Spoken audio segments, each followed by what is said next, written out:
Hello, Alasamin. This is Mark. How are you doing? Good to see you. Hyggelig å møte deg.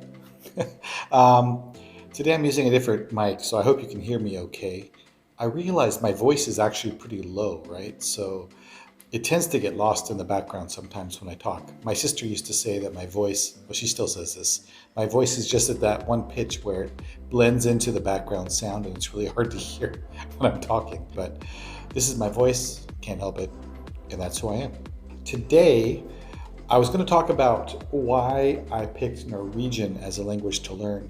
But before I get into that, I'm just going to tell you my hand is killing me. Can you see this bump right here on my finger?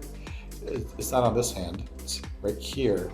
And I think it's gout actually, but I have this huge inflammation right here. Just it started coming in yesterday, really bad today.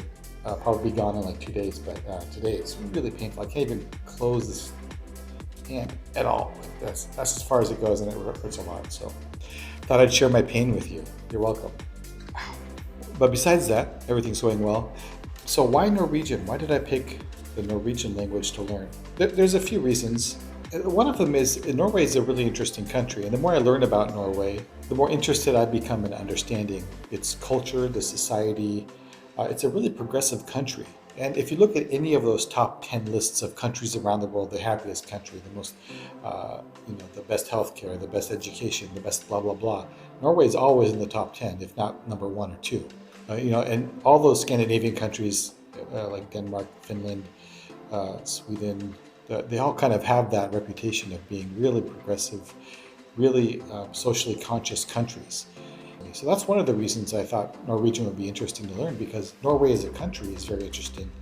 And to better know a country or a culture or a society, learning their language is a really good step in that direction. So I thought learning Norwegian would help me better understand their mindset and how they think about things, how they solve problems, how they work together. The second reason is that I wanted to try this new methodology called MIA, or the Mass Immersion approach, and I wanted to do it with a language I had zero previous contact with. And I have zero previous contact with Norwegian. I didn't know any Norwegian before this moment. So I wanted to test this method with a new language. And I've studied bits and pieces of a lot of languages, unfortunately. So I've hacked at a lot of different things, and it doesn't allow me I can't use those languages for this purpose. But Norwegian I have zero exposure to. Same, I guess, with Swedish or Finnish, Icelandic, but Norwegian, again, was just kind of more interesting. And something about the fjords I thought was fascinating. So I'm using the mass immersion approach on this language, and I'll talk more about that approach in a different video. But that's another reason why I picked Norwegian to study. And also because it's part of the same language group, the Germanic language group, that English is in. So I thought it would be interesting to study a language that's closely tied to English but is not English. Unlike Japanese or Chinese or Tagalog, Spanish to some degree, but it's a Romance language, not exactly Germanic. So there's a lot of cognates between Spanish and English, but Norwegian is very close to English in terms of a lot of the grammatical structures. A lot of the words are practically the same. So it's been really interesting to see how closely those are related versus learning a language like Indonesian or Chinese or Japanese. It's completely different than English. It has a completely different set of not just phonetics, but just everything is different, right? Thought that would be an interesting challenge to see how it's different than learning Asian languages, for example. So the third reason I wanted to study Norwegian is because I've always wanted to visit Norway. For a little while now, I've wanted to, just that whole general Scandinavian area, but Norway in particular. Around 2013 or so, I was in the UK, and I had an invitation to go visit Norway to check out a wushu tournament that was happening at that time.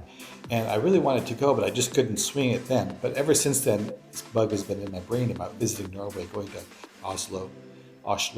You know, how you kind of get those little inception things in your brain, and it makes you think about something, wanting to do something. And so it's always been in the back of my brain for the last 7 years or so. Because it's always been in the back of my brain, visiting there, I didn't want to go there, even though I know a lot of people in Norway speak English, and it's a very common language, and you can get around with just English.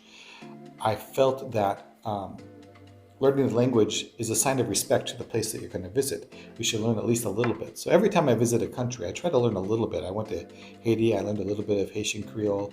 I went to Israel. I learned a little bit of Hebrew.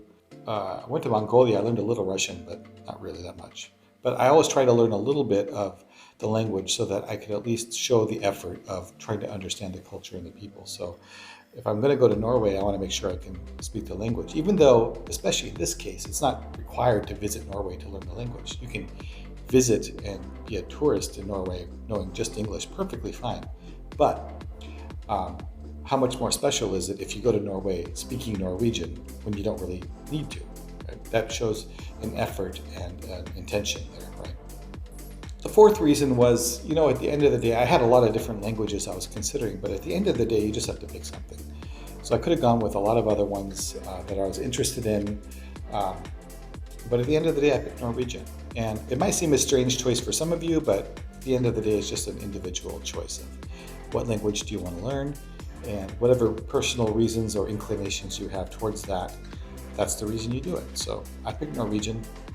I'm pretty happy with it so far.